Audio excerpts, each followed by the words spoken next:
From Newmarket, Aurora. Thank you, Speaker. Speaker, my question is to the Premier. For the last number of days, the government House Leader has been dispatched to revise the facts about what the opposition did and when to warn the Minister of Health about the scandal at Ornge. I want to set the record straight. On the 5th, 13th, and 21st of April of 2011, I warned the Minister here in this chamber that tax dollars were being siphoned out of this minister's $150 million annual flow of funds to Ornge into for-profit companies. On April 27th, I received this 13-page letter from Ornge that threatened me with legal action for raising those concerns in this House. It was a patent attempt at litigation chill to silence me. I then met with the auditor to convey to him my concerns. In September, the auditor tabled a draft report. Speaker, it was 9 months from the time that concerns were first raised in this House until the Minister of Health took action. Thank you. Is that the Premier's definition? Thank you. Thank you. Premier. Minister of Community Social Services. Member House Leader. Thank you.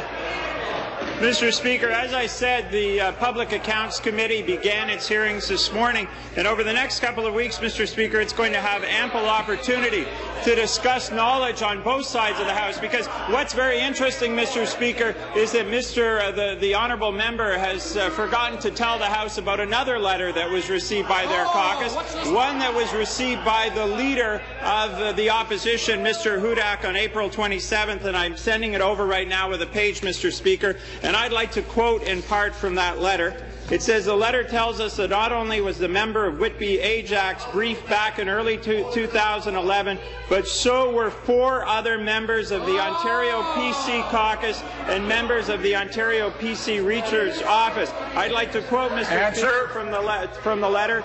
To date, we've had the privilege to provide an overview of our operations to Mr. Norm Miller. Supplementary. Speaker, the government House Leader makes my point precisely. There was a great deal of information about the goings-on at Ornge that this government and this minister did nothing about. We are talking here about a minister who received very precise briefings on what was going on there. The Auditor General said it stunk to high heaven. He could smell it. Why couldn't the Minister of Health take one step to stopping what was going on under her watch, to waste millions of tax dollars and to put patients at risk? I want to hear from the Premier. How can he justify keeping this minister in her place under that kind of irresponsible behavior?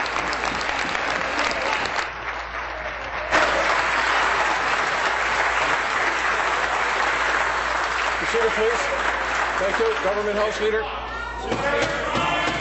The member wants to talk about detailed briefings. I will begin to name members if they do not stop. Thank you. Minister. Mr. Speaker, the member asked about detailed briefings, and yet he forgot to tell this House about the detailed briefing from the member from Whitby Ajax, and the only thing she did was pose for some snazzy photo to go in her householder.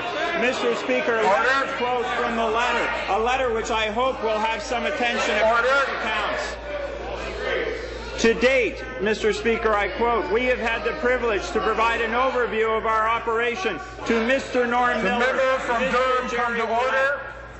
Ms. Christine Elliott, Ms. Sylvia Jones, Mr. Garfield Dunlap, and members of your research staff. Mr. Speaker, I look forward to discussion at Public Accounts about this letter and the detailed briefings that were held by the PC party, briefings that resulted in nothing. Thank you.